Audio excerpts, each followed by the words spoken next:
hold on. For some reason, we're just going to run off of this platform. Whoa. I've got technical difficulties going on here for a sober Wednesday. Let me see if I can get this up and running. Think the tube is being funky. Yeah, something's weird. Let me see if I can get it on my main unit here. All right, whatever. We're just going off of this one. I guess we should. Let me move it back outside now that we're up and running.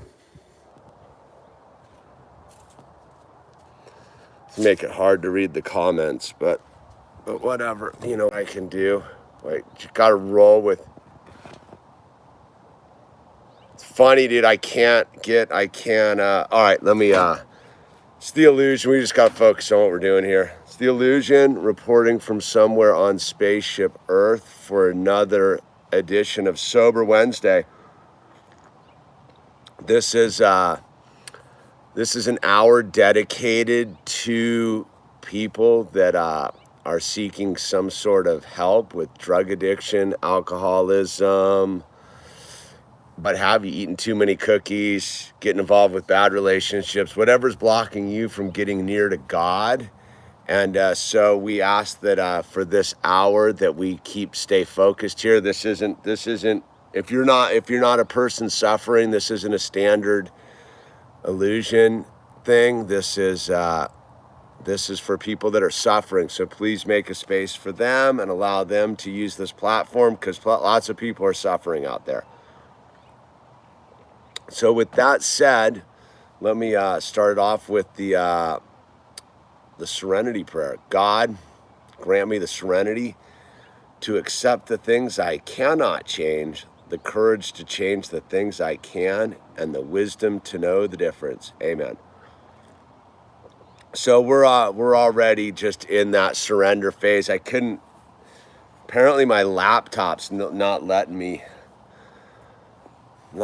log in, but my other channel it's weird, dude. It's weird, right? So I can read the comments fair enough. So like I said, this is an hour dedicated to those who suffer, and if you're not going to be respectful to that, then you please need to exit the stream, because this is an hour dedicated to people that are suffering, and it's no joke out there.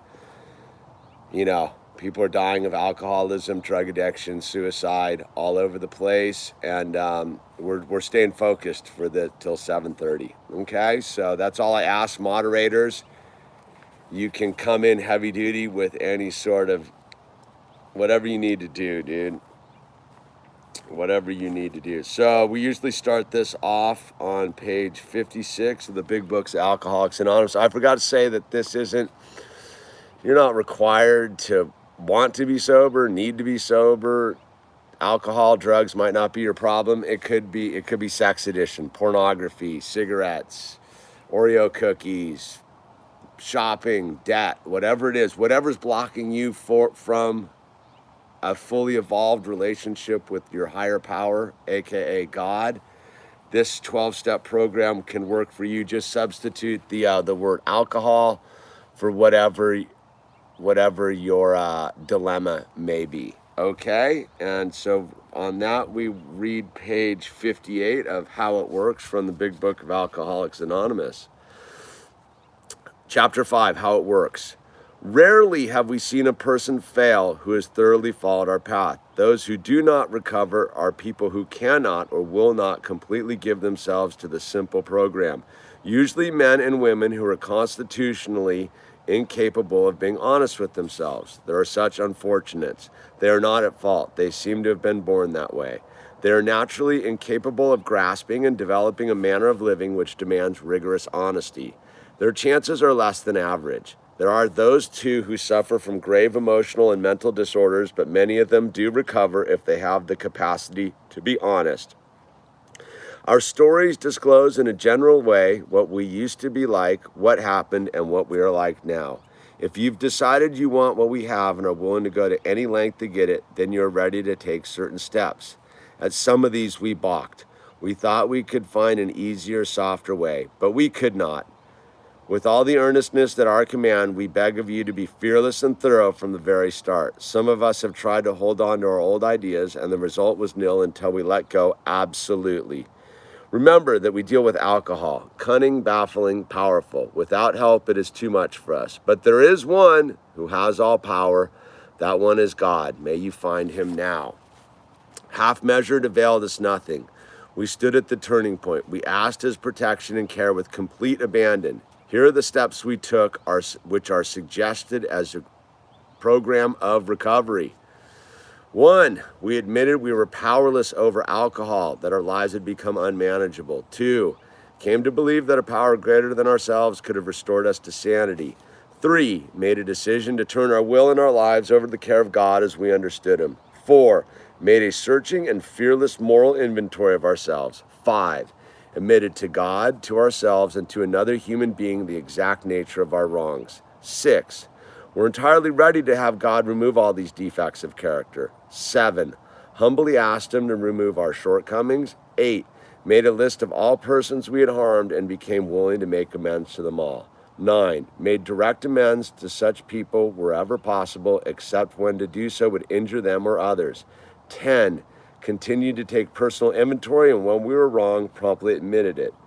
11, sought through prayer and meditation to improve our conscious contact with God as we understood him, praying only for knowledge of his will for us and the power to carry that out. 12, having had a spiritual awakening as a result of these steps, we tried to carry this message to alcoholics and to practice these principles in all of our affairs. Many of us exclaimed, "What an order! I can't go through with it." Do not be discouraged. No one among us has been able to maintain anything like perfect adherence to these principles. We are not saints. The point is that we are willing to grow along spiritual lines. The principles we have set down are guides to progress. We claim spiritual progress rather than spiritual perfection. Our description of the alcoholic, the chapter to the agnostic, and our personal adventures before and after make clear 3 pertinent ideas. A, that we were alcoholic and could not manage our own lives. B, that probably no human power could have relieved our alcoholism. And C, that God could and would if he were sought. So there's the basic program for recovery, and from what I've seen, that will basically work for whatever may be getting between you and God. So let's remind ourselves that this is a spiritual program, right? We're attempting to remove the things that block us from a fulfilling life under the guidance of God, right? Like this is, and that for whatever that, don't let God be a scary word for you. It can be a group of drunks. It can just be a crack of an idea of acceptance that there might be something bigger than you that's created all this and running the show. And when we come to this, many of us are broken and feel that this is a religious thing. It's not a religious thing. This is a spiritual thing, which is a vastly different concept. So I thought I would on this one. So on the note, I'm going to have a guest next week on this channel. Whoever top chatted, thank you. I can't see it. For some reason, I can't. There, oh, Marie, thank you. So I'm going to have a guest next week from Michigan, surprise guest that God put into our lives, right? And so that's going to be super cool. I'm kind of excited about it because it's totally random. It's a fellow YouTuber, and she just showed up on my feed out of the blue, and I reached out, and she said she'd be more than willing to come on and share her experience, strength, and hope.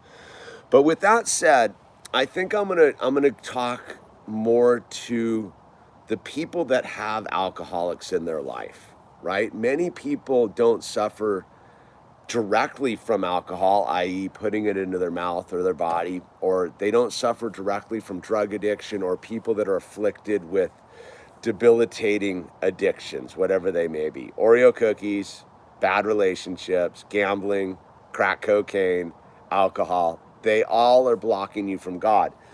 But the thing that most of us who have some sort of affliction have to come to terms with is we're very selfish.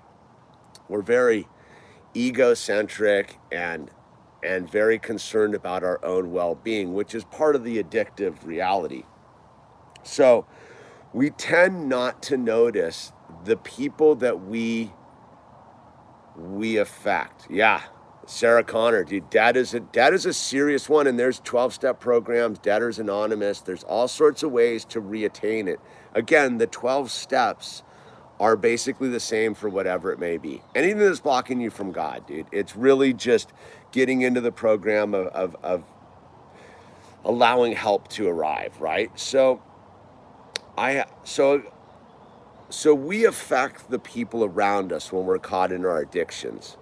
And we don't generally recognize it because we're so busy in our addictions that we don't notice porn, all of it. Same thing. Anything blocking you from God at this point. Anything that convinces you that life is not 100% radical, dude. And so we get to this point where we live in an experience of addiction, right? And we have a path of recovery. But for many people that live in our periphery, our wives, our children, our parents, our co-workers, our friends, they've watched us suffer the whole time because they love us, they care for us, they want us to be healthy, whole, and happy and free. And they've watched us go on this journey to the depths of hell, so to speak. And so if you're one of these people that is attached to somebody who is in active addiction, alcoholism, whatever it may be, this stream is kind of for you. So I got a call on this weekend. I forget when it was. Recent, and since the last stream, and it was a woman about my age who has a mother who's old, like in her 80s, and is been an active alcoholic her whole life. And one of the things that people don't understand is alcoholism and drug addiction is sort of a family disease. We don't realize how much that the people around us participate in our alcoholism. They may not drink. They may be teetotalers and normies and the whole thing, but they've been on the journey with us. And so we as the recovery person, that's 9 steps later for us to deal with that. So this is for the people that are dealing with someone who is alcoholic. And let me be blunt about it. If you're dealing with someone who is an alcoholic or a drug addict, there's nothing you can do. And it sucks. I get it. You have to allow the person to fully hit the bottom on their own. There's no amount of help you can offer, phone calls you can make. All you can do is lovingly be detached from them. And that doesn't mean that you need to drop them off your list or cut them off cold, like emotionally. It just means that you got to begin to protect yourself. And so what we learn in life is that we're not victims. And many people have been in this situation where they have a person in their life who is negatively affecting their life because of their addictions. And so that person needs help too. And I don't think that people that live with drug addicts and alcoholics understand how much that has affected their own lives. And so those people can't fix the broken person. They can love them, they can, but what I have found from my experience, I've worked in recovery, I get people sober, I do this thing. What I have found is the people that are closest to the drug addict and alcoholic actually can be the ones that harm them the most by prolonging their disease of addiction. And what I mean by this is, let's say you're a parent, right? and you have a child who is actively pursuing drug addiction, right? I'm a parent. You want nothing but to save your child, right? You don't want them to keep them from running with scissors, right? Well, unfortunately, dude, it's addiction, and addiction has to run its own course. So you can give them, you can go bail them out of jail, you can go pick them up from the hospital, you can put them in rehab, you can spend your life savings trying to fix them. But unfortunately, until they've had the moment of clarity, there is no amount of money, no amount of love, no amount of second chances that you as a human being can offer them until they're ready to receive the gift. And so in order not to be part of, and what I mean by this is, so I've seen people in recovery. I do best when I tell a story. So I was working at a rehab, and there was this young man at this rehab. He was young and handsome, and his parents were super rich. He was from New York City, Manhattan. His dad was some big wig money guy. And they were basically had been warehousing him in rehabs endlessly for the last like 3 years when I met him, right? But see, he had parents that loved him, but they thought that by constantly spending money on him, constantly putting him in new facilities, constantly giving him more chances was the loving thing to do. When the loving thing to do was to cut this dude off cold turkey, man, which was to be, you know what, until you decide you want to get sober, you're on your own, dude. Kick rocks, dude. I get it. It's your kid, dude, or your mom or your husband or whatever. And so these parents kept buying into this dude's journey into the depths of hell. They kept financing his journey to the bottom. So every time he would hit a bottom, he essentially would get bailed out and the next bottom would be lower. So this young man, I really like this kid. This is the last addict I've ever been bummed about, right? So this kid, his parents once again bailed him out. He left rehab. They gave him a bunch of money, and 7 days later, after he walked out of the rehab I was working at, he was dead in a hotel room, dude. Overdosed, man. And that was it. No second chances. And so you got to walk with me because I got to get my phone charger, dude. So what I'm getting at is in order to save your loved ones, as a person who is stuck in these life relationships with drug addicts and alcoholics, you have to do the work on yourself. You have to use these people as mirrors. Hi, Bird. What's going on, buddy? What are you doing? I had to get my phone charger. Oh, you're Legoing, dude. Say hi. Hi. Why are you doing it on your phone? Because I couldn't get it to go on my laptop. So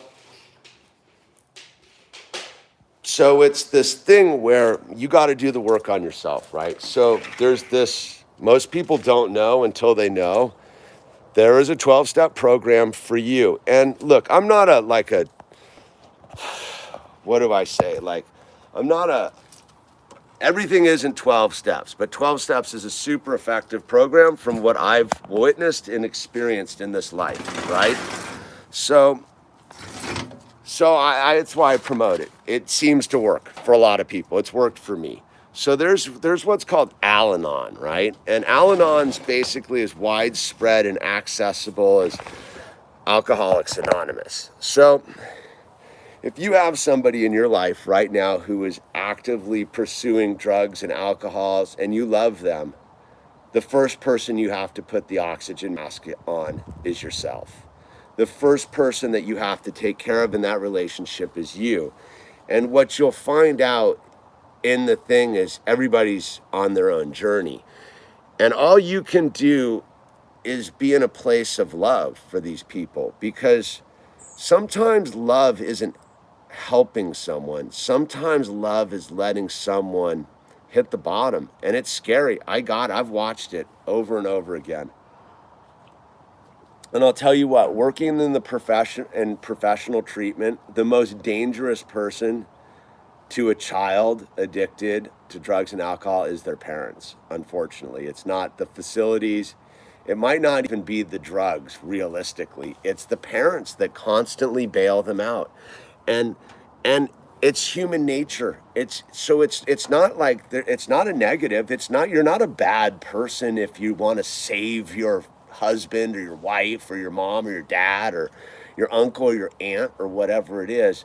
But if you want to be of service, if you want to help these people you love, you have to take the journey yourself. And you have to admit to yourself that you're in a powerless situation. Again, read this. This is essentially, Al-Anon is basically this, but from the perspective of the person who lives with the drug addict and alcoholic. And again, this is what you're faced with as a person who will be living with or experiencing a relationship with someone who's a drug addict or alcoholic. This is your reality. You are powerless over their alcoholism, and your life is unmanageable because their life is unmanageable. It's really that. So you have to take a good look at yourself. These people are in your life to teach you a lesson as well, right? The drug addict and alcoholic is having their experience to teach them to wake up and become a person of service in God's grace and glory, right? But the person who is in these relationships, who isn't a drug addict or alcoholic, who is just a loving person in their lives, the drug addict alcoholic is in their life to show them something about themselves. And, it can be codependency. Codependency is a real radical debilitating issue. And lots of people have it. It's part of human nature. We're tribal people. We're tribal beings, and that can be what's going on is codependency. And we also, look, there's also this thing about wanting to take care of people. Sometimes we want to save people, and the person we're supposed to be saving is ourselves. So I just, anybody who's in that space of witnessing someone they love and care about dig a bottomless pit in their life, you really got to go help yourself, and you got to go take care of yourself. It's not selfish. In fact, it's the most loving thing you can do in this situation is go seek help for yourself. Get yourself a support group, get yourself some people that have been on the journey with you. Look, the woman I was talking to, she's watching her mom suffer from vodka abuse, right? This person's been drinking her whole life. So as I was talking to this person, the realization, this person has never experienced this human being sober, right? So the person that is suffering in your life is your drink, is your mixed drink, is your addiction. See, that's the rub. See, we're human beings. We're addicted to all sorts of things. A lot of people are addicted to drama. A lot of people are addicted into saving people. A lot of people are just stuck in life patterns that are it's easier to suffer than to liberate yourselves and live an abundant life. So it's really important that you take a look at yourself before you go rescuing whoever it may be. It's an important thing to look at yourself and be like, what is it in me that's got this relationship going? And I got it. This isn't about turning your back on people and cutting people off, though that might be what you have to do. That's not for me to determine or me to suggest.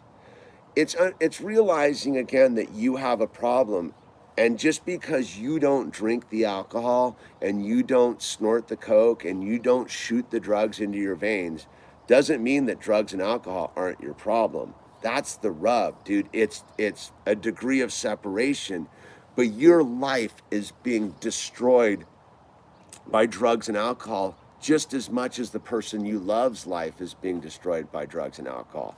So just because you don't put it in your body doesn't mean that it isn't negatively affecting your reality. And if it is negatively affecting your reality and you're caught in this cycle with these people that you love, then there is a way out, man. And I'm telling you, by taking care of yourself, you will be helping the person that you love. And the most loving thing you can do sometimes is detach lovingly. It's not slamming down the phone and being angry and being like, hey, kick rocks. It's about, thank you, Mr. Logan. It's about being able to love them by loving yourself first and realizing that if you don't take care of yourself, how are you ever going to fix them? Right? It's that thing is would you hire a mechanic who has a car that's broken down in front of the shop? Would you would you go to a doctor that's overweight? Would you go to a health professional that's not fit? Would you, so it's like that. Would you try to, when you look at it, it's like you're trying to save that person's life while you're drowning too. It's like, it's the blind leading the blind. And I got it. It's a tough situation. But I guess what I'm saying is there's help for you. There's a whole network of people that have been through your experience. So again, I refer to this woman I talked to the other day. She didn't really understand that there is a total worldwide network of people that have helped themselves in this experience and can provide support, advice, and ultimately uncover what is the trauma why you put up with this. So look, there's like, part of the truth is, because we're not victims, we allow people to do all sorts of things to our lives because we have weak spots within our own reflections, right?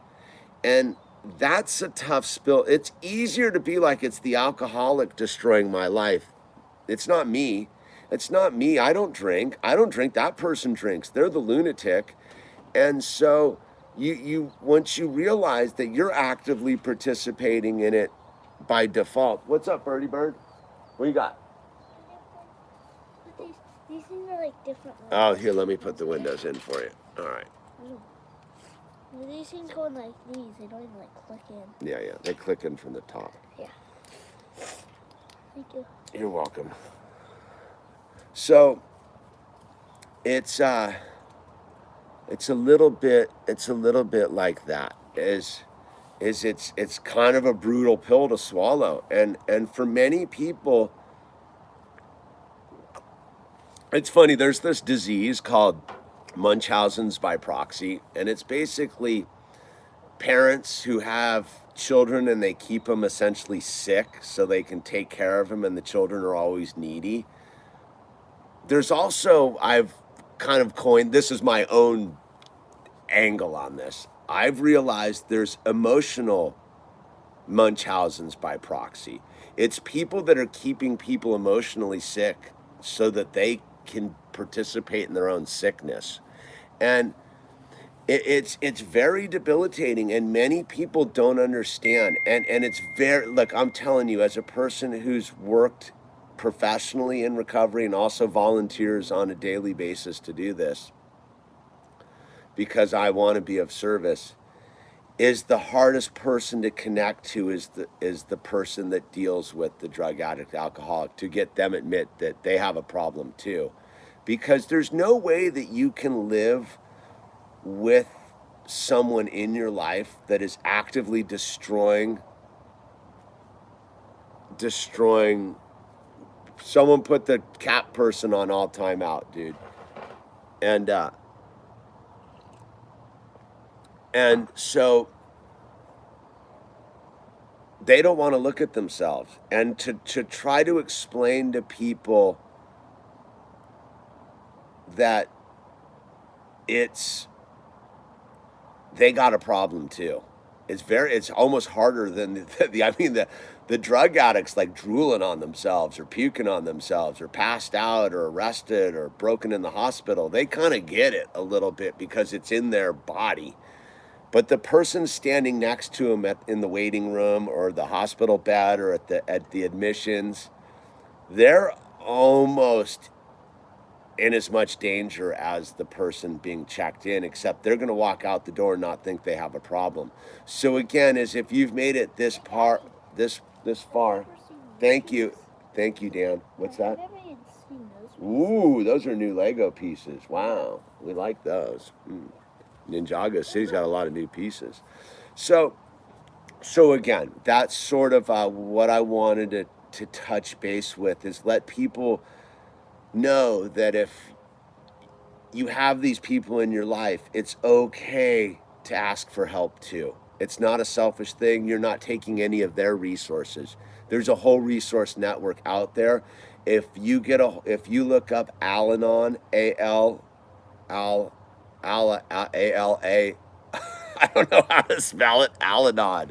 If you look up Al-Anon, and again, so the founders of AA, and I'm not going to get into a history of AA. Al-Anon was founded by the wife of the founder of the drunk who founded AA, because she was a normie. They're called normies. They're people who don't drink. And again, there's Al-Anon everywhere, USA, most of the Western world. I can only speak for the United States. Wherever you are in the United States, if you're a person who has somebody in their life suffering from addiction, put the oxygen mask on yourself. Call, put on the adult shoes and take some steps towards the phone. And Jim Cliff, thank you for the pounds, UK.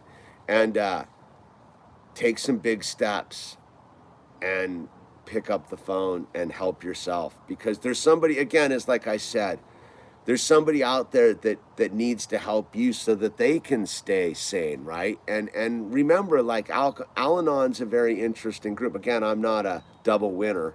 That's what they call people who do AA and Al-Anon, dude. Like, I'm pretty detached by it. I'm sort of like I have a sort of brutality about it all, because as an alcoholic, I've already put people in the ground. I don't have any mercy about it. I'm not going to beat around the bush with you about what you're up to. This is a life altering. This will take your drug addiction and alcoholism will take your life in many different ways, whether it's suicide, car wrecks, getting your ass beat in front of the bar, whatever it may be, just the slow death, like this person's mom who's 80. And again, is the hardest thing you'll ever have to do, I would imagine, I don't know what that experience is watch the person you love destroy their own life and not join them. So don't join someone destroying their own life. Put the oxygen mask on yourself, take care of yourself. There's a network for you. It's called Al-Anon. And there's a bunch of people waiting to help you, dude. I've met a lot of cool Al-Anon people. They're pretty gnarly. I'm telling you, dude, they're called black belts, and they're gnarly, dude.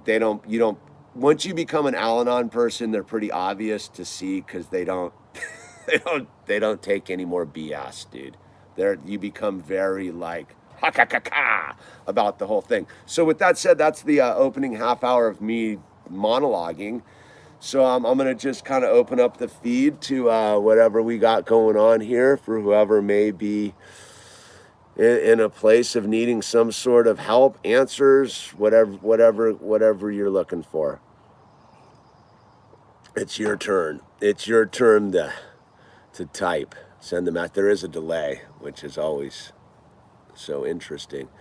So yeah, and then Young Buck sent me an email the other day about just struggling, dude. I did a year of R&D after 10 years of sobriety and just quit again. Experiment over. So relieved. Sobriety is so much better, dude. Thanks for your inspiration. Yeah, right on. Welcome back, David. And that's the thing is to those who went out and tried to run the experiment again, like, there's no harm in that, dude. If you made it back, just consider yourself lucky and thank God. We're not talking about that here on this stream, dude. That's a personal decision. Could you answer my question at 307 from my donation for Lego and Life? I'm on a, can you, Puff, can you put it up? Again, I can't, I'm on my iPhone. This is not my normal medium for this kind of stuff. 307, there's no way I'll be able to find that, dude. So Jim Cliff, if you could just type it in, I'll keep my eye out because I'm watching now. Caruso, my dad died from alcoholism. You have to remember it's their choice. It's not your fault. Yeah. Yeah, but you know, that's the thing, right? Caruso is it's no joke to witness and experience that. And I type again. Okay, thank you, Jim Cliff. Thanks for being an inspiration many years, brother. Yeah, like it's no joke to be the person watching like Caruso, watching her dad die from. It's not pretty, dude. It's self-induced. It's not like getting some diagnosis at the doctor. It's literally walking to the liquor store repeatedly, hiding bottles of booze under their beds and in closets, and going to the bar and getting DUIs, and you know. Any tips on working in the recovery field? Worried about fatigue on my own. You've got to look on working in the recovery field. This is my advice. When you walk in the door, you put the mask on. When you walk out the door, you take the mask on. Do a cleansing prayer on the way out the door. Leave work at home. Do not bring anyone's problems home. Your responsibility ends when you punch out, dude. It's not your job to think about these people while you're having dinner. You're a paid professional. It's a different game when you're out here doing what I do for fun and for free. It's a responsibility. But when you work in the profession, you got to keep your spirituality clean, not be manipulated, and pray before. I used to pray Tucker, sit in your car outside your facility that you're working at. Ask God to walk in the door before you. Go, God, walk in the door before me and clear the path for me and begin my day before I arrive. And then when you leave the facility, sit in your car before you turn it on or drive down the street or whatever, and sit and just ask God to remove the burdens that you've experienced. Like it's no easy job, dude, but it's you don't take it home. You have to detach. Can you discuss chronic relapsing? It's not my experience. I don't have the knowledge in that thing as what the mechanism is as a person. Okay, Jim Cliff. Let me circle back on chronic relapsing, dude. Mr. E Music lost his brother to alcohol. Sorry, man. Yeah, you know what I'm talking about. And again, I'm getting to you, Jim. Just because you've lost the person doesn't mean the effects still aren't there. You need to take care of that wound. You need to take care of that shadow. That's how you honor their passing, is to go heal yourself. If you truly want to fix the thing, even though they're gone, is go fix it. Go talk to some people and remove the burden of having to experience that. It's a traumatic experience, dude. So it's no joke, even though they're gone. It's still inside you, isn't it? Right? So, okay, I'm not sober as I need psychiatric schizo drugs. Look, dude, the book's pretty clear, dude. Outside help, dude. You're sober if you're sober, dude. It's the kids down the street. I just spent a year coming off and it didn't succeed. When I'm in where am I in the sober path, as I cannot live without these drugs? Look, man, mental health's no joke, dude. I'm one of those. That's between you, yourself, God. That is not up to anyone in AA to judge you, dude.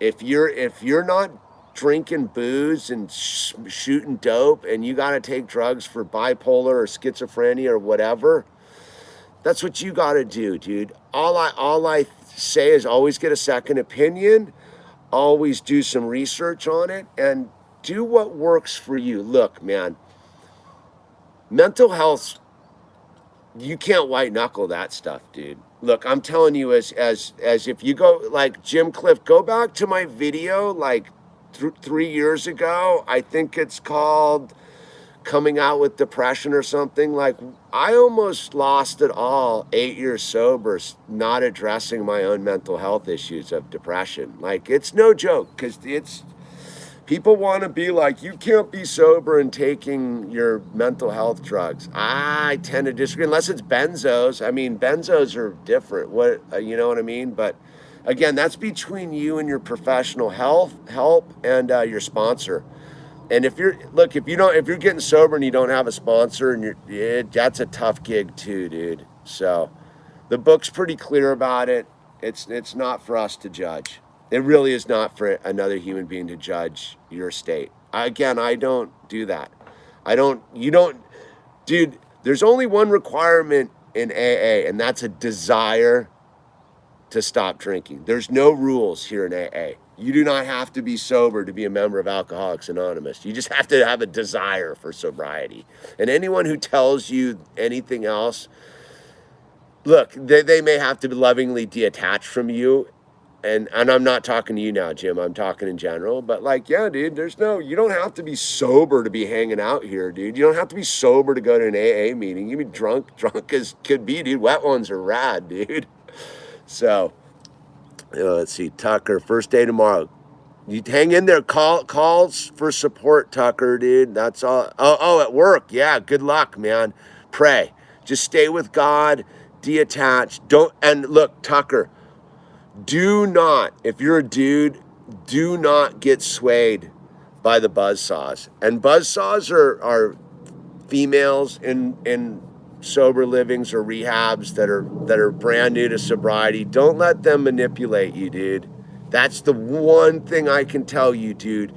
You have to be an adult and never, ever get involved in any sort of personal relationship in those facilities. That is a violation of the covenant, man. It's a violation of God. It's a violation of professionalism, and it's a fail, dude. And it will jack you up. And let me tell you, man, that cute 22-year-old girl that's all geared up and like, yeah, oh, Tucker, yeah, dude, run. And my other advice, never, ever be alone with a person in a professional recovery setting that's of the opposite sex without someone of that same sex with you. Cover your ass, man. Dude, cover your ass. CYA all day in that line of work, dude. Okay, enough with that, dude. All right, let's see. He would hide his bottles and everything, just like, yeah, dude. The stuff's brutal, dude. Look, I'll tell you something, dude. Someone who's newly sober, like alcoholics are liars, dude. Drug addicts are liars. Anything coming out of an alcoholic's mouth and they're actively in their disease, just know it's 90% not true. I'm not going to drink today. Oh, they'll butter you up, dude. So watch yourself. That's why you need to get in a support group, man. It's super important. Let's see. Cola. Appreciate it. Love you back. Stranger sound my dad checked out at early 50s, beer for breakfast, kind of a drifter. He dropped out and never checked back in. Yeah. Dude, that's trauma. You got it. Those, you know, those videos I've made before about cleaning up your shadows. Those would be shadows that need to truly be addressed, because William CA3 got a job today. Congratulations. Straight up. Thanks for the peaceful words. Yeah, you got it, Jim Cliff, man. Just take care of yourself, dude. There's no shame in mental health, dude. Like, no shame. And anyone who's going to shame you about your mental health condition, just cross them right off your list.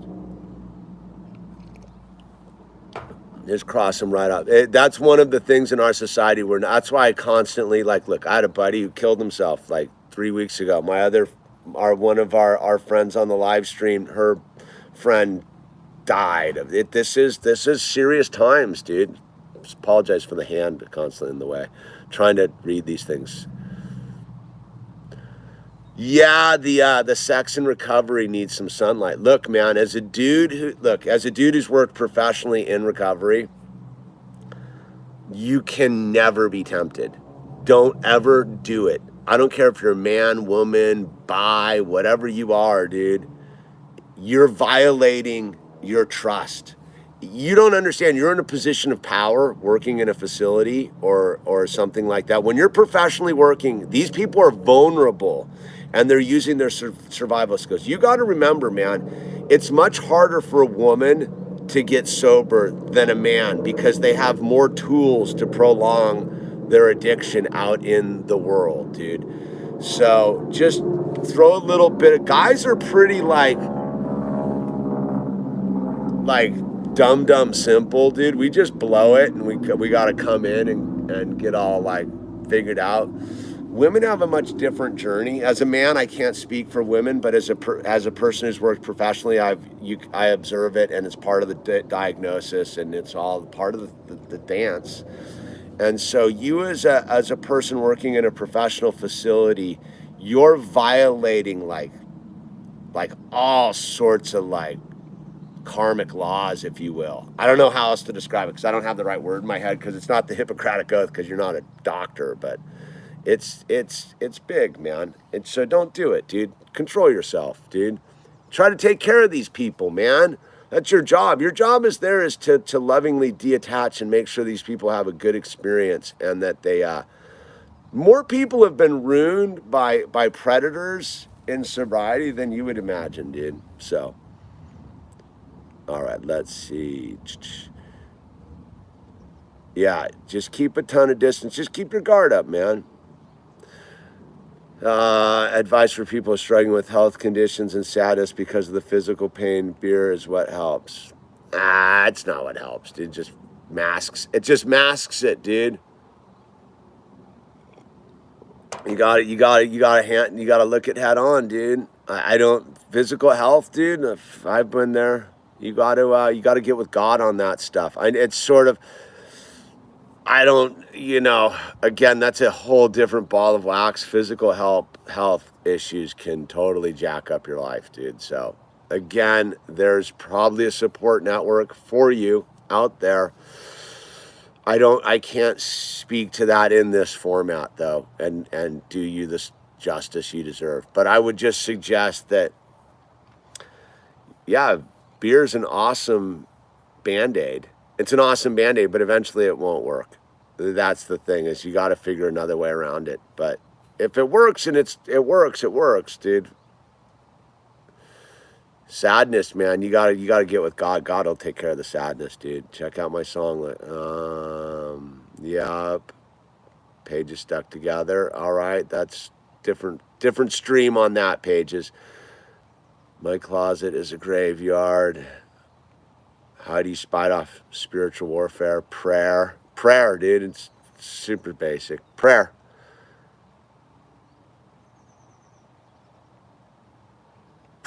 My brother had to go to prison to get sober from heroin. It's important to support them in that setting. Absolutely. Which again is if people, look, I'll tell you this, if people genuinely decide to drink from the trough of recovery, it's green lights, man. It's all about just not getting taken for another ride.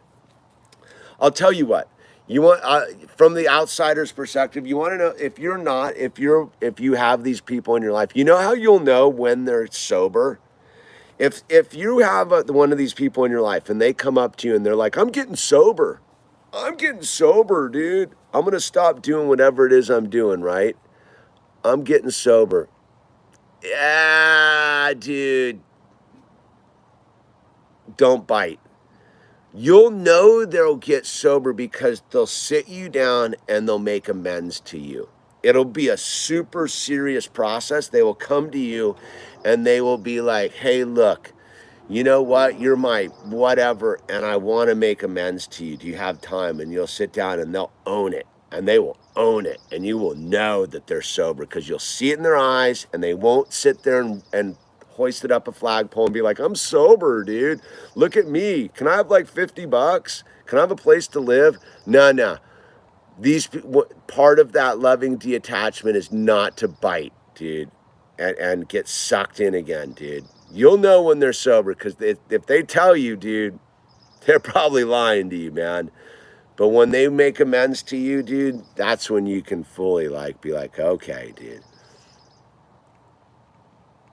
Hey, Alt, you're on the wrong feed, dude. So, but do you have any wrong feed, Cola? We did that last night. Withdrawals rough, Charlie. Honestly,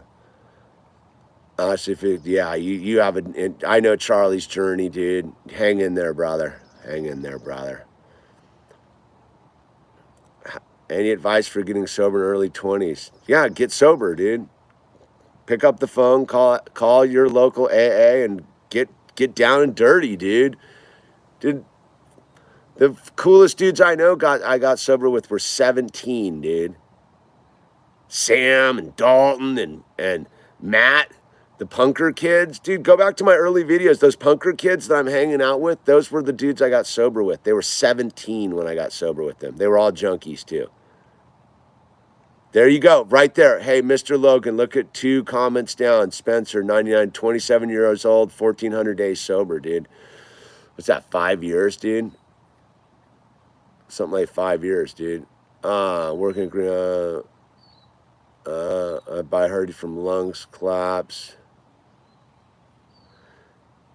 Yeah, dude, Dylan, circle back on one of the live streams about that, your subject matter. Like, that's easier to handle in the bigger format, dude. Adult Children of Alcoholics is another great resource. All right, here, David Brune. This is my buddy. He's a wealth of information. He's calling out Adult Children of Alcoholics is another great resource too. The Big Red Book took it to the next level for me. And I know David's story because he's one of my brothers from another mother, like one of the dudes that saved my life. I know his story, and he speaks truth. The Adult Children of Alcoholics is his recommendation, so I'd highly advise that as another resource. Al-Anon, Adult Children of Alcoholics, ACA. All right, Isaiah approach, dude. Oh, okay, gotcha, dude. Yeah, your time will come, man. Look, dude, like I said, get me on the next live stream, and I'll fully focus in on that. That's a good subject matter. I think a lot of people have that going on in their life, but it's almost a whole different vibe than this. I'm not doing good again. Viva la vida. Dude, look, give yourself a break, allow yourself to fail, and regroup. It's all about learning to lose, dude. It is all about falling on the ground and dusting yourself up. Look, when Owl slams on his bike, dude, he now picks himself. He doesn't cry anymore. He picks himself up. He dusts himself off. He gets back on his bike and he rides. And then he shows me the wound. You know what I'm saying? Viva la vida. Just start anew, dude. You get up tomorrow. You ask God for help, and you ask God for help right now, and you start new. No harm lost. Look, it's said in the game, you don't lose your time, you just lose your date. So don't be a quitter. Get back in there and fire the engines back up. Last time I drank was 2 hours ago, cut liquor out a while ago, but fed up with the emotional roller coaster and relapse. The streams are helpful. Glad I can help. Vast, elliptic planes. Dude, just make the call. Just call Central Office AA and just ask for help, dude. Look, I'm telling you, I wish you could see me through my friend David Brune's eyes in front of the liquor store 11 years ago. I wish you could see, dude, what it is, dude. I'm the least asking for help human being there is, dude. And one of the great gifts I learned in recovery was how to ask for help. It's okay. It's truly you giving someone else the gift. The most selfish thing you can do is not ask for help. David Lawrence is backing up the ACA book, dude. Samuel 119:23 prayer for repair, dude. Right on, Jim Cliff. Isaiah Approach, 5 months sober in 5 days. Anyone want to shout out some milestones? Good for you, Isaiah. Mint chip all the way, dude. Mint chip all the way, my brother. God willing, dude. God willing. Like the glasses. Yeah, I need him to see. That's one of the things I finally have to like face is my situation with my deteriorating eyesight, dude. You don't want to, it's one of those things no one wants to admit it till it's too late, right? I was smoking pot every day for a couple years and quit last month. I started replacing it with rum. I realized that it's starting to become the new problem. I'm going to stop. Look, they're all Band-Aids. They're all medicines, dude. The problem lies within you, dude. And the drugs, the alcohol, the pot, the rum, whatever you want, it's just distracting you from facing your own truth, man. And now is the time, dude. Like I keep saying, deal with your shadows, dude. Don't wait. Don't look, there's nothing wrong with drugs and alcohol. But if it's in the way of you having a spiritual, abundant life, then it is a problem, dude, because obviously there's something underneath you that needs to be solved. And that's okay. It's totally okay, dude. There's no shame in it, dude. All right, let me read these to the last couple minutes. God willing. That's right, God willing, Isaiah. Brandon, funny that I get in and out of your talking about being sober and literally going through the withdrawals right now. That's how it works, Viva, as I type this. Yep, hang in there. Tucker, Logan got sober at 20. Tucker, this is to Logan, got sober at 23, and it was the best decision I ever made. Only thing you have to change to get sober is everything. Truth, Tucker. Sober at 23. That's beautiful, man. I got sober at 40, bro. I wish again, I can't because it's my journey. But imagine being sober at 23. I can't even imagine how radical life would have been, what I would have done, you know? But I don't have any regrets because you can't live like that. Jesus loves you, Coke Sonic. Jesus loves you.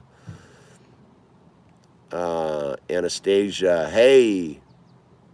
Recently had a stroke about a month ago, Jordan Chill. I'm 21 from abusing opioids. Also left me with paralyzed vocal cord. After all the support I've gotten from friends and family, I still want to use. Yeah. Dude, look, you got to get serious about running a program, man. It's I don't know how else it works without being of service and taking care of yourself. Hey, brothers. Drew Berger, hey, brothers. How's it going? Charlie, thank you. Viva, yes, I hear you. Thank you. I'm sure you will ask for help. You got it. Right, yeah, get it, Logan. Dude, go be a badass, dude. Just go be a young, badass, sober person, dude. That's what it is. You get to, like, that's the ultimate trophy. Let me tell you, as an older dude, nothing more badass than a young, sober. Look, my daughter's boyfriend's 18 and stone cold sober, dude. Like, the potentials are just beautiful for that kid, man. You know what I mean? Putting on the armor of God. Total miracle, David. Total miracle. I guess I'm way behind on the stay clean, Jordan. All right. So I'm going to wrap it up. I don't think I'm going to get to the rest of the comments.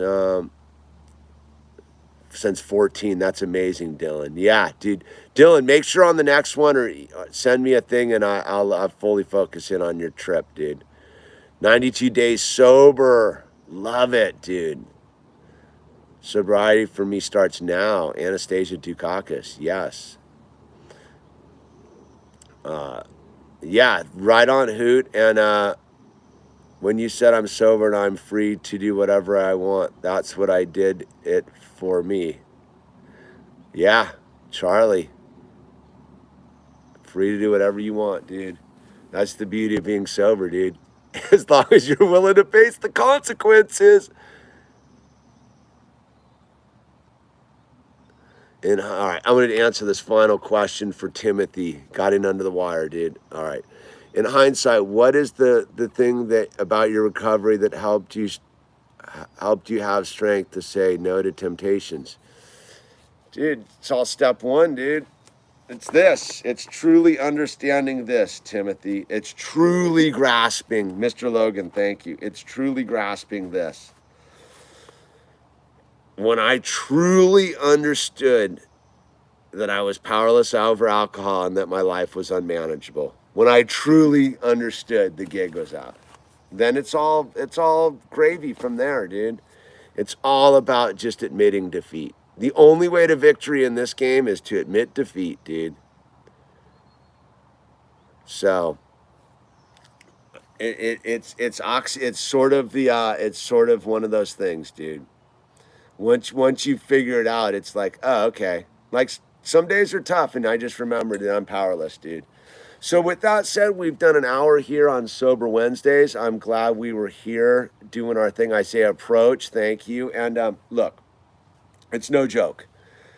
It's no joke. If you're suicidal out there, please call somebody. Call a suicide prevention number. Please don't take your own life. You're super important to all of us. You're super important to the people in your life. You may have isolated yourself away from them. I'm telling you, just pick up a phone and ask for help. If my friend who took his life 2-3 weeks ago had just picked up the phone, the world would be a better place, because he had a lot to offer, dude. You may not think you have anything to offer. You may think all your problems are insurmountable, but that's just your mind lying to you.